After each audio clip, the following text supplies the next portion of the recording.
Columbia Network takes pride in presenting Orson Welles and the Mercury Theater on the air in the fourth broadcast of a unique new series dramatizing famous narratives by great authors.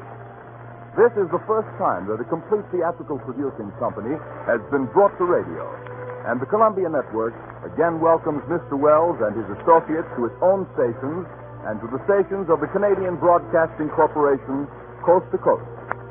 Every week, Orson Welles invites our listeners to suggest their favorite titles. And tonight, the Mercury Theater on the air presents 39 Steps by John Buchan, with Orson Welles as Richard Hannay and Marmaduke Joffrey. Here is Orson Welles. Good evening, ladies and gentlemen. I cannot divulge the full name of the author of the 39 Steps. 7 university degrees and a title make him a gentleman and a scholar, and also practically unpronounceable. But I think you'd like to know, if you didn't, that it is the present Governor-General of the Dominion of Canada and first Baron of Tweedsmuir who perpetrated this tall and shamelessly exciting spy story about high doings in Scotland. Lord Tweedsmuir, who in private life is a publisher, is himself very properly a Scotsman who regards the sensational diversity of his responsibilities with the special calm of his nation. I regard my business, he says, as my profession, writing as my amusement, and politics as my duty.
What's your name? I say, old fellow. What's your name? All right. Stand there in the street and don't outside. I never saw you before in my life. Birdie with a yellow bill hopped upon my window. So, good night. I say good night, old fellow. Hey, you're the bowler. You're the bowler hat. Good night. Got this shining head and said, oh, the door's open. Hannay, Richard Hannay. To see. Richard Hannay, to see. Richard Hannay, to see. To see, to see, to see. Richard Hannay, wake up. Wake up, it's Marmaduke. Good old Marmaduke. Marmaduke the early worm. Wake up, going to Scotland. Remember, the shooting, good old shooting. Sorry, fishing. Good old fishing. I can early start. I say, Hannay.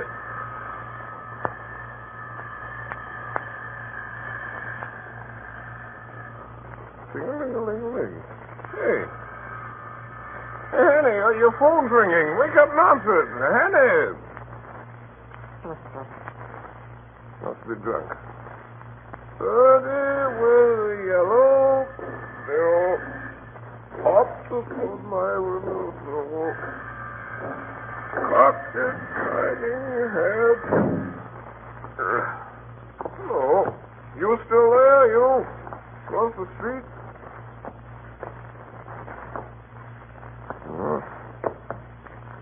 You're a stranger. I don't know you. And I don't know what you're doing here in the middle of the street, and I ought to tell you this. Do you know what I saw up there in flat 2C? A woman. Just stand there in a bowler hat. If you don't trouble you, you a bill collector? No. Don't stutter. Speak up. Well, I'll tell you what I saw. I saw an old lady in a tippet just sitting there. All right, through the keyhole. I'm not ashamed. I looked through the keyhole, and there was this old lady sitting in a chair in Richard Hanley's apartment. You know what? Her wig was crooked. Yes, sir. And the phone kept ringing. And she didn't answer it. She just sat there. With her eyes open.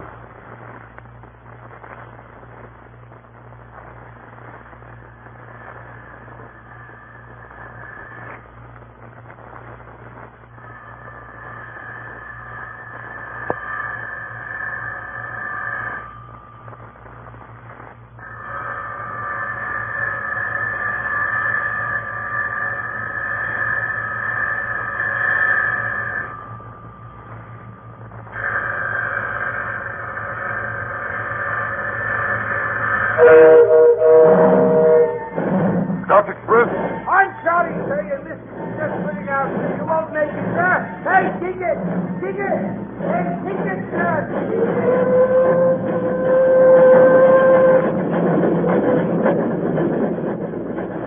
Ticket! Champagne, get stopped. All change to Lock Maven. Get good break, drinks and candy, Galloway. Ticket! Lock Maven. Ticket, sir. Here. Thank you. Ticket. Good. The good bit, change it now, Beetle. Yeah. What's under the safe? What does it sound like? I'm like a dog. Is that a dog you got there? Is a dog. All dogs, domestic animals, traveling passenger accommodations, Great Northern Railway, Blue Search, cameras, and risk and liability. Change it now, Beetle. Did you claim it? Come on, Charlie. Off to the lead now. Here you are, sir. Cretan. 1.5. How old are you, Penny? Charlie, 7. Just turned 7, ain't you, Charlie? You're that big boy, Charlie, for your age. 3 and 1.5. Ticket? Thanks, you. They do sprout up, don't they? Mind the lollipop now, Charlie. Ticket? I'm sorry. I haven't got one. Here now. What is this? Sorry, I didn't have time. I had to run to make it. Oh, what's it? Where to? Where Where to? Newton Stewart. 8 and 14. Here you are. 8 and 14 out of 10 and 6 penalty for begging to ticket while in France. All right, Charles, sir. Thank you. Here, stow it, Joe. Don't we, don't. I can't see why passengers have to put up with that sort of thing. And the leash now, mind, or out he goes. Ticket? Now then, Charlie. Now then. Don't give your lollipop to the doggy. Don't. Trains are overcrowded as it is without bringing in a lot of smelly brutes, I must say. Excuse me, sir, while I open the window. Very well. Some people are never satisfied. Never you mind, Charlie. The dog is man's truest friend. Never mind what anybody may say. All right, lady, all right. I consider myself ticked off. And always remember, Charlie, that a man who doesn't like a dog is no friend of yours. You can be sure that Richard Annie didn't keep a dog. Not in The Murderer. No man who could do in a poor old lady through the art in his flat would keep a dog. No, Charlie. Don't. Curious case, that Portland Place murder affair, isn't it, sir? I'm glad about it. You know, I'm always interested in a good murder. Here we are, sir. Leeds Guardian Chronicle, special edition. I haven't seen this one myself yet. Shocking occurrence in Portland Square. Milkman's story. Annie disappears. Seen her since Pancras. Hello? Here's out one. Now look at this, sir. Yes? There's reason to believe that the suspect, Richard Annie, is headed north of the Tweed. Scotland Yard is searching all Great Northern trains. I say Great Northern? Why, that's us. Oh, shut your gab. What are you trying to do? Frighten the kiddie? All right, lady. Sorry. It may be he's sitting here the new, in this very compartment among us, and the blood of the slain not dry on his hands. June Jock. Well, we'll soon settle that. Here it is. Middle-height, hair brown, eyes blue, mustache, about 35, wearing a grey tweed suit. Let's look at his picture now. Here it is. Go to page 17. Stop there! Here he goes, running! Getting to the hill. Yeah, what's going on here? Who pulled that emergency voice? Was it one of you? It was him. Jumped and grabbed it. Threw it out of the window. I knew it was him. Who are you talking about? Hurry up, man. Go down the line and I'll give you the slip. Who? The murderer! Mr. Richard Hanley. Get away from that glass, Charlie. He was sitting right next to me. Come on, Charlie. Get away now. Or I'll give your nice lollipop to one of these gentlemen here.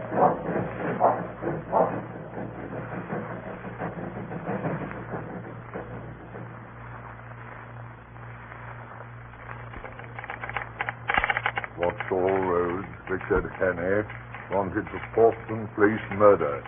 Reported in stolen car. Large green Daimler speeding south.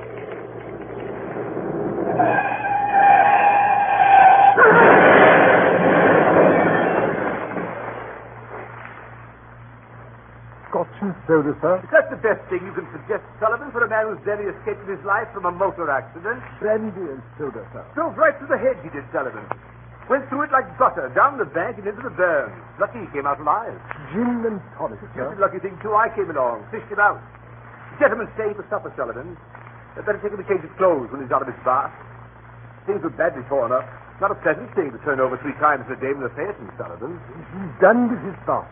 I laid out the blue serge, Sir Harry. Oh, good work, Sullivan. Tell cook there'll be 2 for supper. She has been so informed. There is still one question unsolved, Sir Harry. Yes, Sullivan. As you observed, sir, the gentleman has just been in a motor car wreck. Of course. Oh, of course. Make it whiskey, Sullivan. Very good, sir. Oh, well, hello there. I say hello. You look better in that blue serge than I ever did, doesn't he, Sullivan? Yes, Sir Harry. You're staying to supper, old man, I hope. Sullivan tells me it's pleasant. My name is Parker. Parker. We haven't introduced ourselves. I think you ought to know. You have in your house the man who is wanted for the Portland Place murder. What's that? My name is Richard Hannay. Sullivan? Yes, sir. Your duty is to send for the police and give me up. I don't think I'll get very far. There'll be an accident, and I'll have a knife in my ribs an hour or so after sunset. Nevertheless, it's your duty as a law-abiding citizen. Hey, don't look like a murderer to me. Does he, Sullivan? No, Sir Harry. I'm not. The fact is that 3 days ago, a man was found dead in my flat. Oh, say, old fellow. Sullivan, Yes, sir. Mr. Haney says a man was found dead in his flat. Murdered, Mr. Harry. Murdered. The Portland Place murder, Sir Harry. Yes, Sullivan. A man, Mr. Haney? The victim of the Portland Place murder, Sir Harry, was a woman. It was a man. Oh, now look here, old fellow. The press, Sir Harry, is very clear on this one point. The victim was a woman. An old woman, wasn't it, Sullivan? It was, sir. An old woman. The body that was found in my flat on Tuesday morning. The body of a man named Nathan Skoda. Sullivan. Yes, sir. The whiskey, Sullivan. Very good, sir. And Sullivan, Yes, Sir Harry. bring 2 glasses. Well, here it is. Here's the whole story. My name is Richard Hannay. I was a mining engineer in Rhodesia and Bulawayo. I made my pile and came back to England 3 weeks ago. Well, last Monday night I got back to my flat about 10 o'clock. I live in a new block behind Portland Place. There's a porter in the building who leaves around 9. As I came up the stairs, I heard my phone ringing. Hello? Hello? Hello? Hello? That call was for me. What in heaven's name? Close the door. Is it locked? Yes? I'm very sorry. Great liberty, I know. Breaking in this way, but I need help worse than any man ever needed it. Can I count on you? It depends. You see, I have an idea. By this time tomorrow, I shall be dead. That's what he told me the minute he got in the door. The little man was scared stiff. I could see that. He carried a parcel under his arm, a brown paper parcel, and there was a trickle of blood on his left hand from a fresh cut across the knuckles. There's going to be a war. Now, wait a minute. That's what he told me. A war. And this war is going to come as a great surprise to Britain. Somebody's going to be murdered. He told me this Thursday, remember, Thursday night. In London, a fellow called Coulouris. Look, nothing on earth can save him. But that's just a beginning. According to what this fellow told me, Coulouris isn't important, not in himself. It's what comes after he's dead. On July 15th, the chief of the French General Staff will be in London. On that day, the British Admiralty is to give him complete statement of the disposition of the entire British fleet on mobilization. At least I gather it's something like that, something uncommonly important. Now then, on the 15th of July, there will be others in London. I don't know who. He had a name for them. He called them the Black Stone. But somehow this information, those secrets about our fleet destined for France, will be diverted into their hands on that day, July 15th, and will be used, remember, a week or two later against England by our deadly foe with great guns and swift torpedoes, suddenly in the darkness of a summer night. I know you don't believe this. I didn't when he told it. I do now. Well, I noticed that while this man Skoda was talking, he kept fingering a little black notebook which was full of writing, some sort of code, it looked like. You may believe me or not, just as you please. And there it is. This is the fellow speaking, the fellow with the brown paper parcel and the cut across his knuckles. This is what he said. Yes, for this information. I got the first hint nearly 2 years ago in an inn on the Achensee in Tyrol. I collected my other clues in a fur shop in the Galician quarter of Budapest, in a stranger's club in Vienna, in a little bookshop in the Recknichstrasse in Leipzig. I completed my evidence 10 days ago in Paris. And until yesterday, I thought that I had worked unobserved. Don't answer it. Don't answer it. For me. Those men calling, see if I'm here. Don't answer it.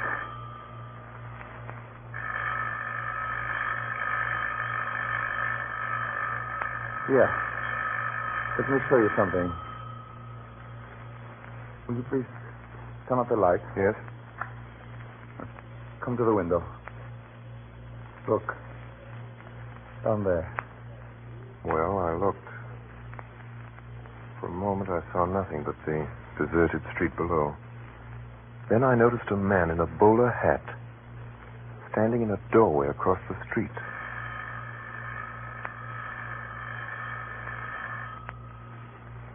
When I came home last night, I found a card in my letterbox. Here it is. The Black Stone. What's the Black Stone? Well, that's the name. That's what they call themselves, these people. When I got that card, I knew that I had to die. Why don't you call the police? Well, that's no use. These men followed me here. I'm bottled in this building as sure as a pickled herring. Well, that's why I'm telling you all these things tonight. If I fail, well, I should hate to leave this scene without leaving somebody behind to put up a fight.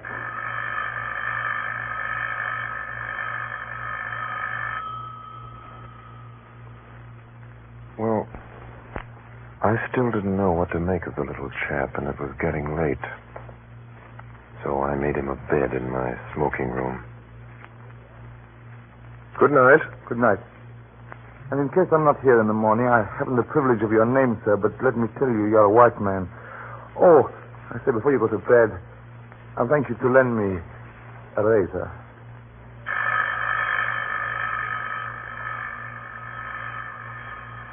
I locked the door of my room. Finally, I fell asleep. I woke before dawn, couldn't go to bed again. I lit a cigarette and started to read. Then I noticed that the light in the smoking room was still on. I got up, I had a cigarette in my mouth, I remember, and as I pushed open the smoking room door, I saw something that made me drop my cigarette. Bolt upright in a chair by the window sat an old woman with her eyes open. There was a long knife through her heart, which skewered her to the back of the chair. I looked quickly about and called for Skoda. There was no reply. Then I noticed three things. First, the old woman's wig had fallen slightly askew. Second, that the brown paper parcel I'd noticed under Skoda's arm the night before was now lying open and empty on the table. Third, that across the knuckles of the old woman's left hand was a fresh, unhealed cut. From the limpness of the body, I estimated that Skoda had been dead for about 2 hours. I wondered what had happened to the little black book. I searched Skoda's body and found nothing. Then I noticed that the whole flat had been ransacked in the night. The insides of books, drawers, covered even the sideboard in the dining room. I shut it and bolted every door and window in the flat. Skoda's story was true. The men who knew that he knew what he knew had found him and had made certain of his silence. You see, his disguise had not saved him. I'd be the next to go. But suppose I went out now and called the police. What kind of a story could I tell about Skoda? If I told them the truth, they'd simply laugh at me. I'd be charged with murder. The best I could hope for was jail. And that was just what they wanted for me. An English prison was as good a way of getting rid of me till after July 15th as a knife in my chest. I got out an atlas and looked at a big map of the British Isles. My notion was to get off to some wild district, some open space where my South African experience would be of help to me, some place where I'd be safe hiding for 6 days until July 15th. I decided Scotland would be best. There was a train from St. Pancras at 7:10. I went to the window and looked out between the shutters. It was beginning to get light. I saw a man standing in the doorway in a bowler hat. Then another man, who seemed to be drunk, came down in evening dress down the street. He walked unsteadily. He caught sight of the man in the bowler hat and went over and spoke to him. Then he crossed the street and came into the house. Good old Marmaduke, the early boy. Wake up, going to Scotland. Remember? The shooting, good old shooting. Oh, sorry, busy. Good old shooting. Take back an early start, I say. Hannah.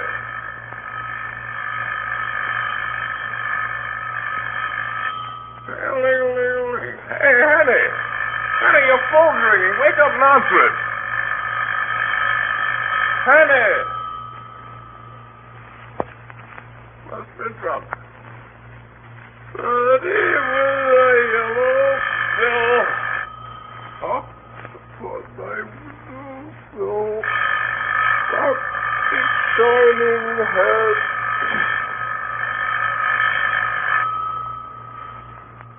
I waited till he'd gone. I put a pipe in my pocket and filled my pouch from the tobacco jar on the table by the fireplace. As I poked into the tobacco, my fingers touched something hard, and I drew out Skoda's little black book. Somehow that seemed a good omen. I went out into the street, past the doorway, past the man in the bowler hat, and at 7:10 I was at St. Pancras Station. Dr. Swift! Sorry, sir, you missed it. You're just putting out, sir. You won't make it, sir. Hey! Ticket! Ticket! Hey!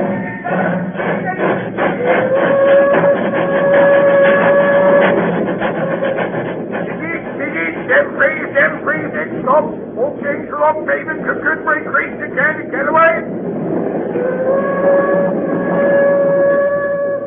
10 hours later, between Dolby's and Newton Stewart, I pulled the emergency cord and jumped off the train. Oh, stop it! There he goes running! A murderer!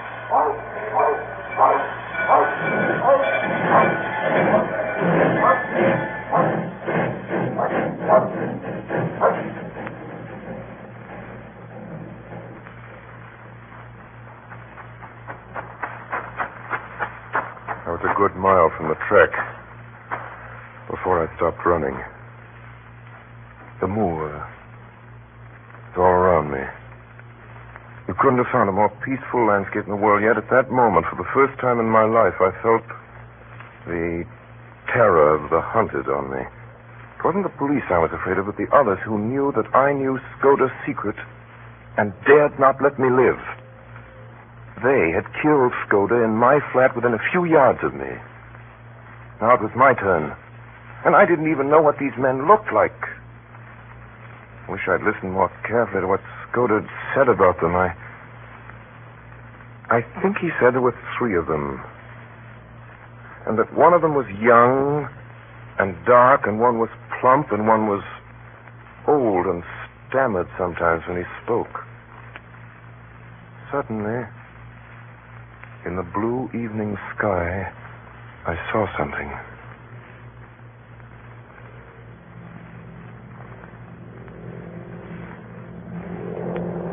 Low down in the south, a monoplane was climbing into the heavens. I was as certain as if I'd been told that aeroplane was looking for me.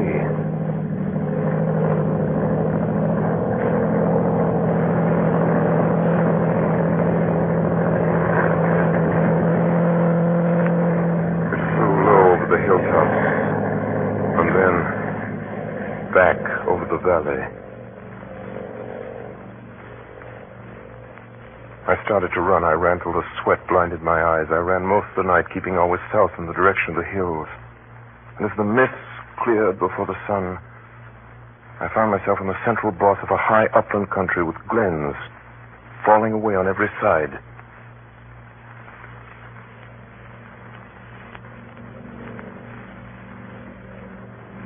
Then I saw the monoplane again,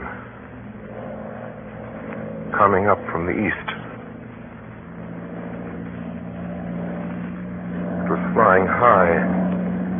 It circled about me in narrowing circles, the way a hawk wheels before it pounces.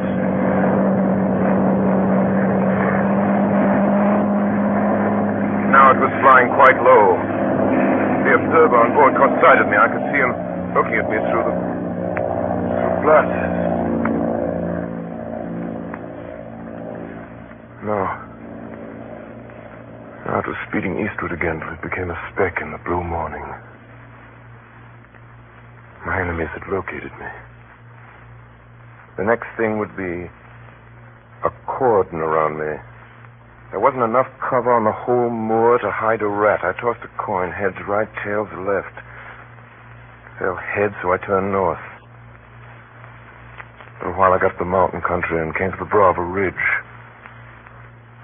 Way down a slope a couple of miles away, several men were advancing like a row of beaters at a shoot. And it may have been my imagination, but I thought I saw figures, 1, 2, perhaps more, moving in a glen beyond the stream. I looked down into the valley. There were men below. Police, they looked like. Not more than a quarter of a mile off, spaced out on the hillside like a fan beating the heather. Hey, Joe! Hey! Oh, here! Hey, Joe! Oh, here! Where? Up there! You know him? Yes, that's him! You are listening to the Columbia Network's presentation of Orson Welles and the Mercury Theater in John Buchan's 39 Steps. We shall resume the story in a moment. This is the Columbia Broadcasting System.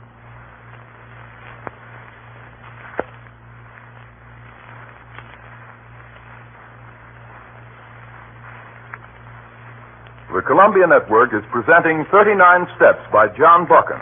And now the Mercury Theater resumes the story with Orson Welles as Richard Hannay and Marmaduke Jopley. There he is, up there! We were playing hare and hounds, police and I.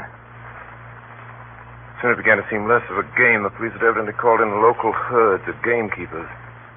These fellows were hefty men on the native heath. Looking back, I saw that Only 3 were following me. The others had fetched a circuit to cut me off. I crossed the burn and came out on a road which seemed to be kept with some care. A few hundred yards to my left, I saw the chimneys of a house smoking. There was a veranda in front of the house, and through the grass, I saw the face of an elderly gentleman meekly watching me.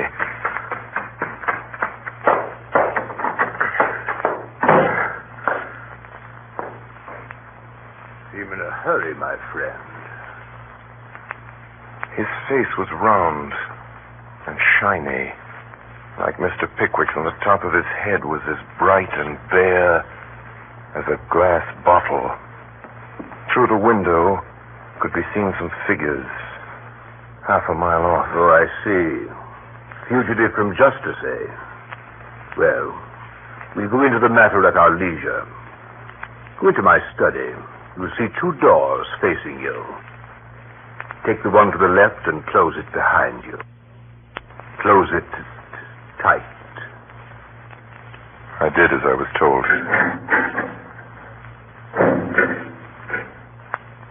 I was in a little dark chamber that smelled of chemicals. I wasn't any too happy. There was something about the old gentleman which rather terrified me. He'd been too easy and ready.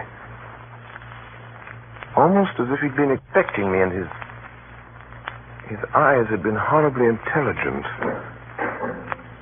All right. You may come out now.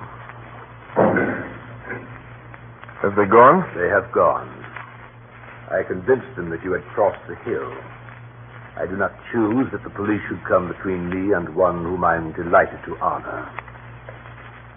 He smiled gently and nodded to the door behind me. I turned and saw 2 manservants who had me covered with pistols. This is a lucky morning for you, Mr. Richard Hannay. Hey, what's going on here? And who are you calling Richard Hannay? My name's Ainsley. So? Oh, but of course you have many names. We won't quarrel about a name, Mr. Hannay. And now I suppose you're going to give me up after all.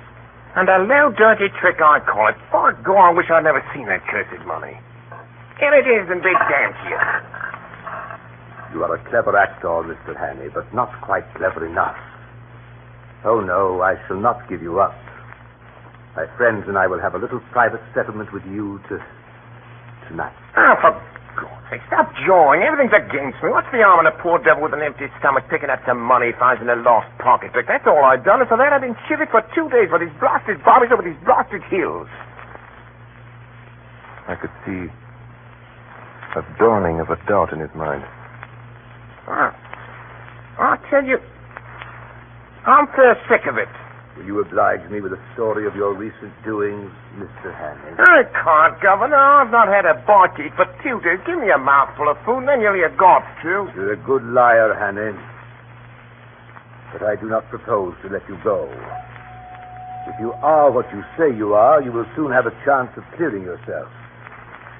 If you're what I think you are, I do not think you will see the light much longer. Jongster, en de afsluiting de Cultural Comp. Yeah. I want the Daimler in 5 minutes. There will be 3 to dinner. Goodbye, Mr. Hannay. We will meet again tonight. I marched out of the room with a pistol in the small of my back. They locked me up again in a small, dark chamber that smelled of chemicals. It was as black as pitch. Well, I made out that the walls were lined with boxes and barrels and sacks of some heavy stuff. The old boy had gone off in a car to collect his friends. He'd be back soon. The plump one and the dark, thin one. But I figured it out. I had just about 2 hours longer to live, and I thought of Skoda and dressed up like an old woman, sitting in that chair by the window in my flat with his eyes open. I got up and started moving around the room again. I found a handle in the wall, the door of a cupboard of some sort. And in that cupboard there were bottles and cases of queer-smelling stuffs and coils of fine copper wire. There was a box of detonators and a lot of cord for fuses. Also half a dozen little gray bricks. I took up one and smelled it and put it to my tongue. I've been a mining engineer for nothing. I know lentonite when I see it. It was a risk. But if I didn't take it, I'd probably be occupying a 6-foot hole in the garden by evening anyhow. So, took a quarter of a lentonite brick and buried it near the door, and then I got a detonator and a couple of feet of fuse. And then I lit a match.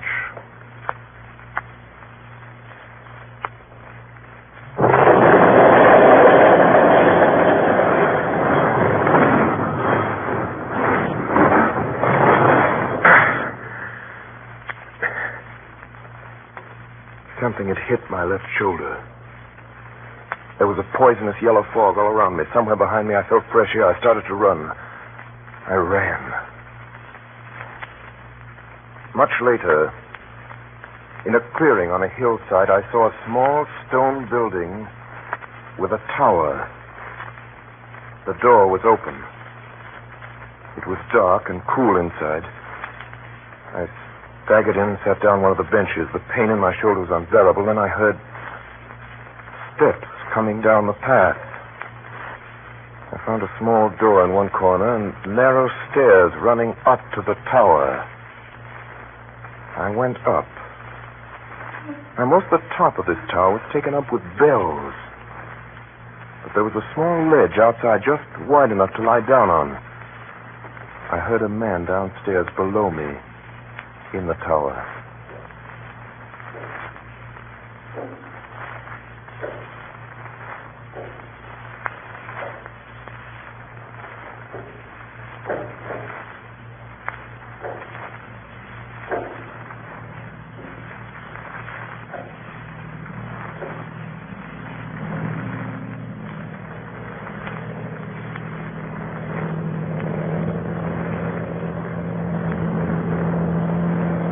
I lay there with a burning head and the sun glaring in my face.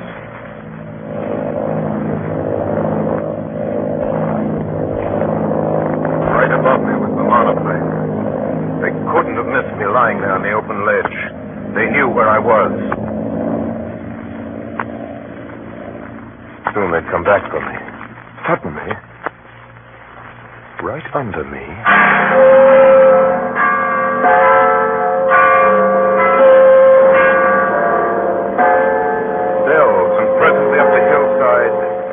little dark knots of men began to appear. They came slowly, dozens of them, all moving towards me, slowly advancing, closing in on me. I was too sick to move. I lay there waiting for them to come and get me. Now they were in the building below me. In a few seconds they'd be up the stairs. I waited and no one came. I lay there waiting. Then a thought struck me. Had been murdered on Thursday night, 4 days ago. Thursday, Friday, Saturday, 4 days. Then these men coming up the hills in little dark knots, in black, slowly advancing, closing in on me, were not my enemies. They weren't after me. They didn't even know I was there. They were peacefully walking to church with their families. It was Sunday.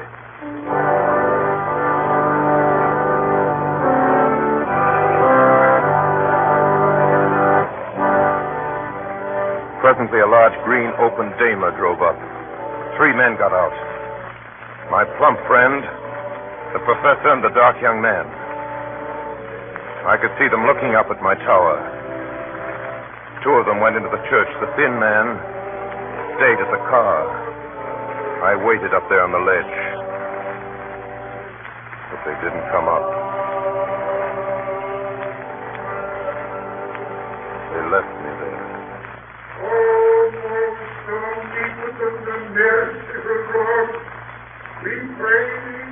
The service had just begun. That gave me about an hour. Now, there was an old iron drain pipe running along the corner of the tower.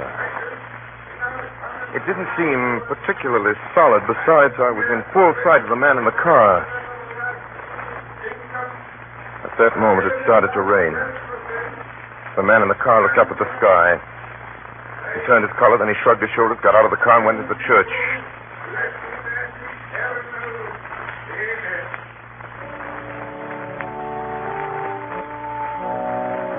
I started down the side of the tower. Halfway down, my foot slipped and I fell. The ground was soft. I got up and went over to the car and drove off.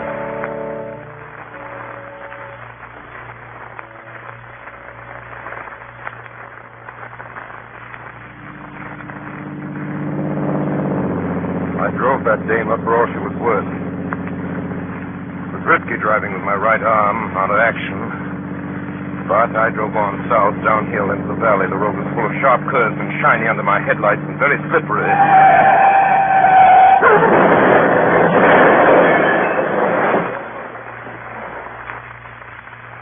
Got some soda, sir? That's right, Sullivan. Mr. Haley, I may talk like an ass most of the time, but I can size up a man. The whiskey, Mr. Henry. Thanks, Sullivan. Pull it, will you? 2 stiff ones. Very good, sir. My name is Henny. Well, Harry, you're no murderer and you're no fool. And I believe you're speaking the truth. I'm going to back you up. Now, what can I do? I've got to get in touch with the government sometime before June 15th. July 15th. That's the day after tomorrow. If you can help me. All right, I will. The permanent secretary at the Foreign Office is my cousin and one of the best going. He's down at his cottage in the country, south fishing. If you start early tomorrow morning, Sullivan. Yes, sir. Have the station wagon here at 6 in the morning. Yes, sir. And reserve a compartment on the Southern Express. Yes, sir. Oh, and Sullivan, Yes, Mr. Henry. send a telegram to Sir Walter. Yes, sir. If a man calls... Henny. Better not use my real name. So right you are. If a man calls, Sullivan, you will think of a name for Mr. Hanning? Yes, sir. A short name, sir. Yes, Sullivan.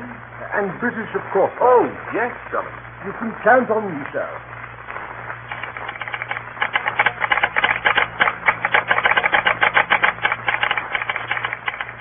Sir Walter Bullivant, Kenneth near Arton's Well, Cambridgeshire.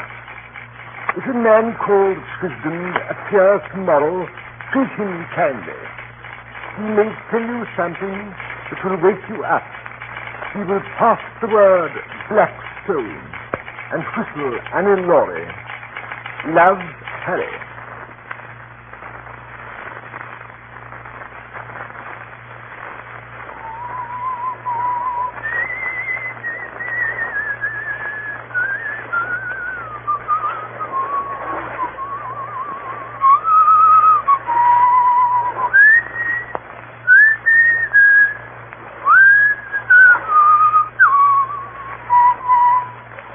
There's a stream, isn't it? Yes, sir. I'll back out Kenneth for trout fishing against any river in England. Look at that big fellow there. 4 pounds if he's an ounce. I don't see him, sir. Go there. Yard from the reeds, just above that stickle. Yes, I see him now. He's a big fellow. And I swear it was a black stone. Yes.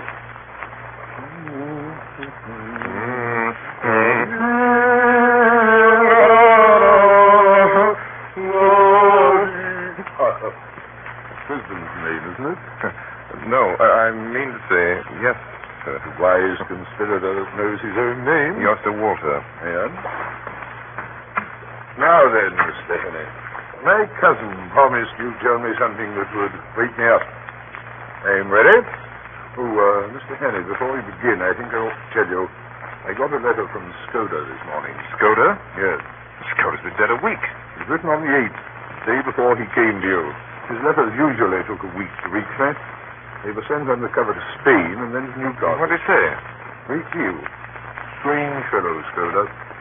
He knew more international secrets than any secret service man in Europe. The trouble about him was he liked to play a lone hand. He'd never tell us all he knew. Besides, he was getting romantic. Black stone. Sounds like any novelette. Sir Walter, is Carolitis in London? Yes. Been there for days. In his letter, did Skoda say anything about Premier Carolitis? Premier Carolitis? Skoda said that the 14th of July, today, Carolitis would be murdered. Carolitis murdered? Nonsense. There's no state in Europe, once came out of the way. Virtuous Carolitis is likely to outlive us all. I'm afraid Skoda went off the trail there. Sir Walter? Yes, Heath, what is it? Telegram, Sir Walter. That came through from London. Thanks. You excuse me, Mr. Henry? Chief, car, right away. Call the Foreign Office. Tell them I'm on my way up. Yes, sir. I apologize to the Shield Scola. Carolides was shot dead this evening, a few minutes after 7.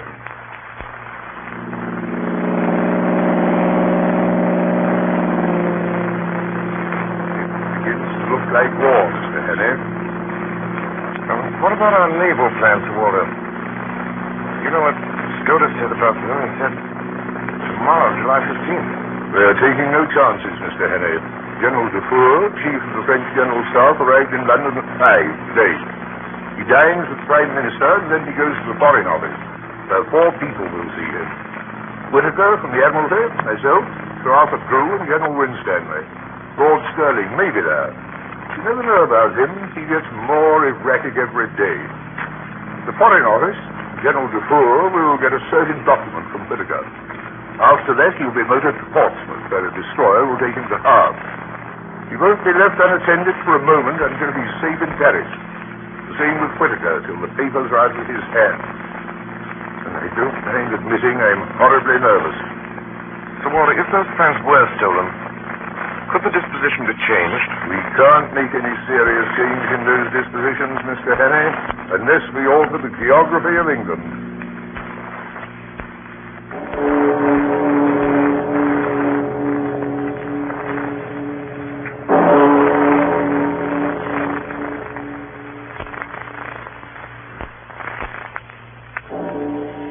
And now, gentlemen, that our meeting is over, I must ask you to give me a few minutes longer of your time. Gentlemen, I ask you to meet Mr. Henney. How do you do, Mr. Henney? General Dufour. Honored to meet you. Sir Arthur Drew. How do you do, sir? John Whittaker. How do you do, sir? General Winstanley. How do you do? Gentlemen, I've taken the highly unusual step of asking Mr. Henney to attend our meeting tonight because Mr. Henney is in possession of certain vital information which every one of us here... I'm sorry, Walter. I am a sick man. I'm going back to my bed where I belong. Good night, gentlemen. Good night, sir. Good night. Good night, Mr. Henney. Sorry I can't stay to hear what you've got to say. Oh, and Whittaker, whatever comes up, you take care of it. Don't call me again tonight. Stop that man! Really, Mr. I tell you to stop that man. Stop him. Mr. Henney, I think you're forgetting yourself. I beg of you to stop him. If you won't, I will. Too late. Gentlemen, who do you think went through that door a minute ago? Lord Stirling. He did not. It was his living image, but it was not Lord Stirling. Oh, what? Gentlemen, have you ever known Lord Stirling to stammer? Stammer? Henney, have you gone out of your head? I tell you, gentlemen, that man who just went out was not Lord Stirling. It was someone who recognized me. Someone I've seen in the last 3 days. Nonsense. Really, Mr. Henney, I think you have gone out of your head. That remains to be seen. So, Walter, may I call Lord Stirling's house? I'll do it. Hello? If you will say house. Hurry, please. Hello? Yes, hello. This is Walter Bullivant. Will you ask Lord Stirling to call me the minute he gets home? What? What's that? Are you sure? I see. Thanks. Lord Stirling hasn't been out of his bed all day. He went to sleep at 6 and woke up a few minutes ago. Well, then, who was it? The Black Stone. But it's madness. Do you mean to tell me that that man came here and sat beside me for the best part of an hour, and I didn't detect the imposture? My own chief? You were too interested in other things to have the use of your eyes. You took Lord Stirling for granted. If it had been anybody else, you might have looked more closely. The thing that puzzles me is, what good will his visit here do that fellow the spy fellow? Here are the plans right here on this table. He couldn't carry away several pages of figures and strange names in his head. Yes, he could. The trained spy has a photographic memory. You noticed he said nothing, but went through those papers again and again. Those plans were as lost to us as if he had them in his pocket. Give me the Home Office. Port Division. Have every port watched, every outgoing steamer checked. And we have not a rag of a clue. I wonder. Sir Walter, here's Scoter's little black book. It's in code, except for one sentence scrawled over the last page. Scoter knew where those fellows would hide. He knew when they were going to leave the country. I wonder if in that sentence... What is it? Let's hear it. 39 steps. I counted them. High tide, 10:17 p.m. 39 steps. That is a clue, don't you see? And it was someplace where high tide was at 10:17. There are at least 100 places in England where the tide's high at 10:17 tomorrow. They've gone tonight. Not they. They have their own secret plans, and they won't be hurried. 39 steps? What does he mean by steps? Dock steps. Then he wouldn't have mentioned their number. It must be a place where there's more than one set of stairs. Home Office, Department of Transportation. Hello, Bullivan speaking. I say, is there any regular steamer leaving from the continent 10:17 p.m.? Look it up. What? You sure? Thanks. There's no regular steamer sailing from the continent at 10:17 p.m. from anywhere. Then it must be a private boat in a little port. That explains why the tide's important. Hello? Give me the Admiralty. Hello? Walter Bullivan speaking. Hello, Jenkins. What places do you know along the east coast where there are cliffs? There are several sets of steps run down to the beach. I mean steps, regular staircases. What's that? Place in Norfolk? Rattlesham? A golf course? No, that's not it. No, marine piers won't do either. Has to be more retired than that. What? That else? Think, man, think. It's important. What's that? What you call it? The Ruff? Listen to this. A big chalk headland in Kent, close to Bradgate. Sir Arthur, look up the Admiralty tide table. Bradgate, Kent. Yes. A lot of villas on top of a cliff, and some of the houses have staircases down to a private beach. Hurry, Sir Arthur. Here, listen to this. Bradgate. High tide, July the 15th, 10:17 p.m.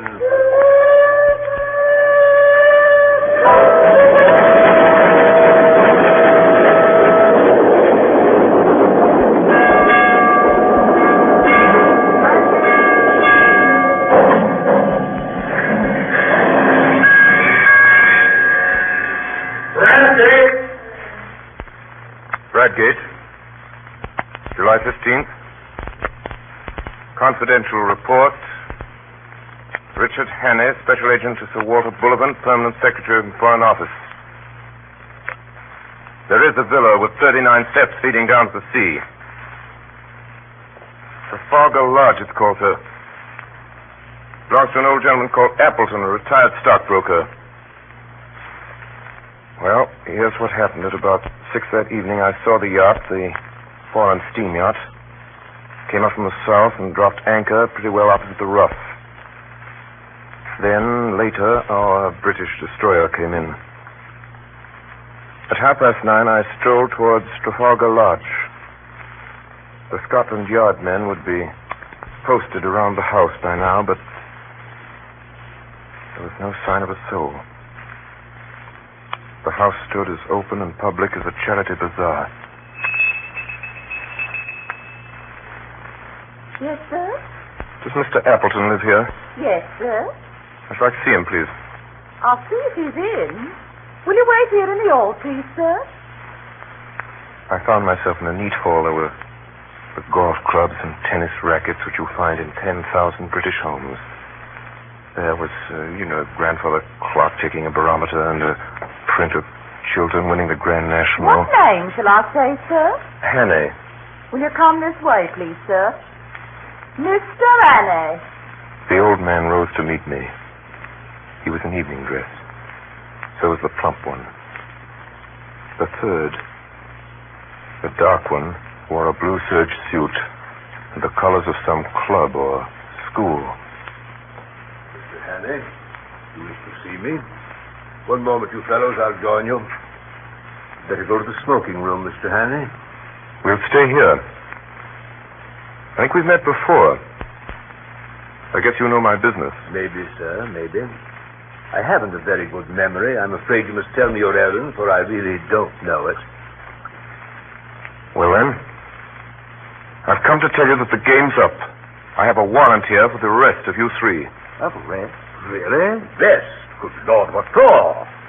For the murder of Nathan Scoter in London on the 8th day of this month. Why, I've never heard the name before. Good heaven, you must be mad, sir. Where do you come from? Scotland Yard. Why, Don't get flustered, Uncle. It's all a ridiculous mistake.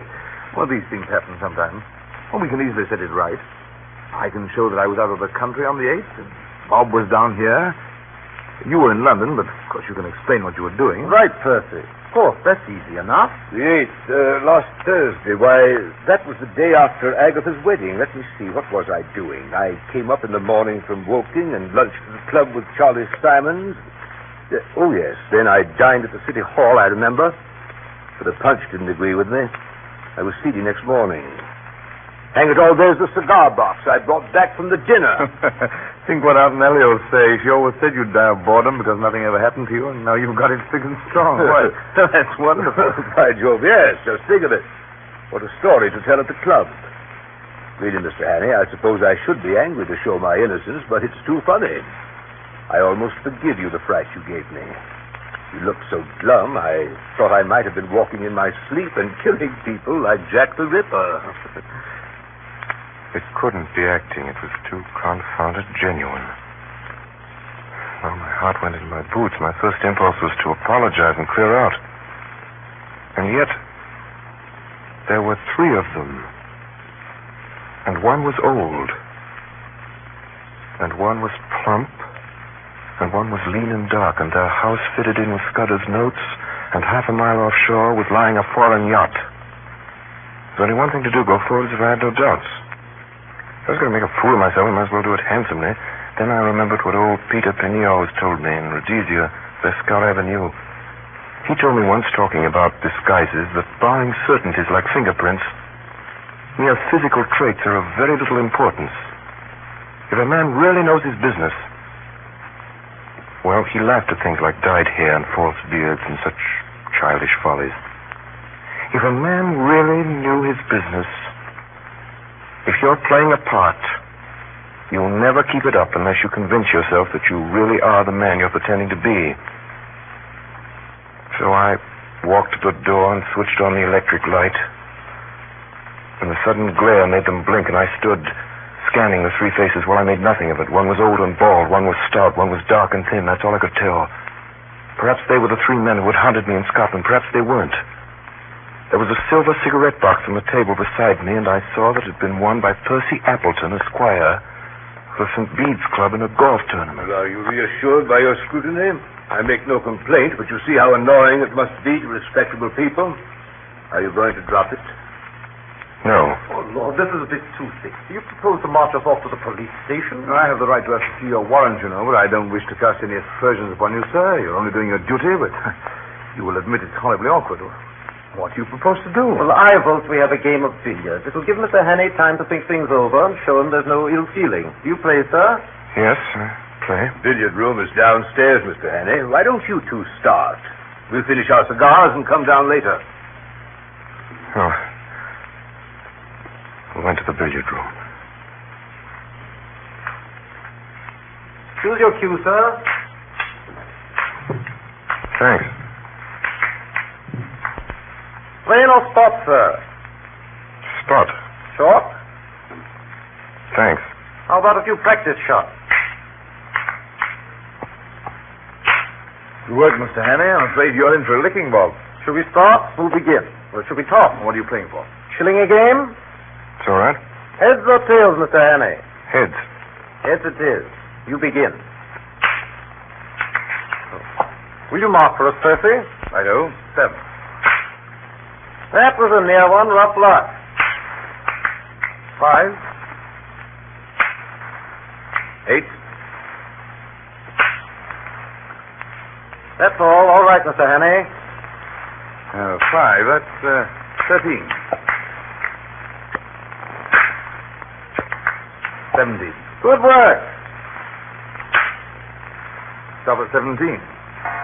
Percy, look at the time. You'd better think about catching your train. Yes, Percy's got to go to town tonight. I'm afraid you must put off your journey. Oh, dash it all, Hannay. I thought you'd drop that, but I've simply got to go. You can have my address, and you can have any security you like. No, you must stay. It was 5 minutes after 10. In 12 minutes, it would be high tide. Through the window, I could see the lights of the foreign yacht offshore. So bail for my nephew. That ought to content you, Mr. Hannay. Was it my fancy, or did I detect some halt in the smoothness of that voice? And then I thought of something. The Mr. Appleton, when does your nephew have to be in London? Tonight. And you say you would go bail for him, Mr. Appleton? Yes, I told you I would. Well, then, perhaps if I could arrange to call Scotland Yard early in the morning... No, Mr. Hannay. It simply has to be tonight. Then I knew who he was. Come on! The young dark man leaped from the window. He threw it over the low fence and down the steps before a hand could reach him. Someone switched on the light. The plump one was lying crumpled in a heap. They'd got handcuffs on the old man. He's safe. You can't follow him in time. He's gone on the yacht. He has triumphed.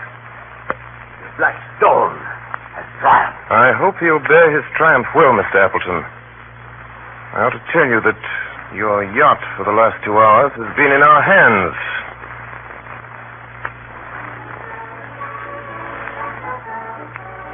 Well, Sir Walter, that's about all there is to it. That's the story. If you ask me to set it down, you know the rest of it better than I do. Skoda was right about the war, right, wasn't he? In about a week, I expected right in the middle of it myself. Because of my Matabidi experience, I got a captain's commission straight off. I joined my division on Thursday at Aldershot, and I understand we'll be moving straight up the front. Still, I'm afraid I had most of my excitement before I put on khaki. Anyway, goodbye, and thanks for everything. It's great sport while it lasted. Yours, very sincerely, Richard Hannay, August 8, 1914.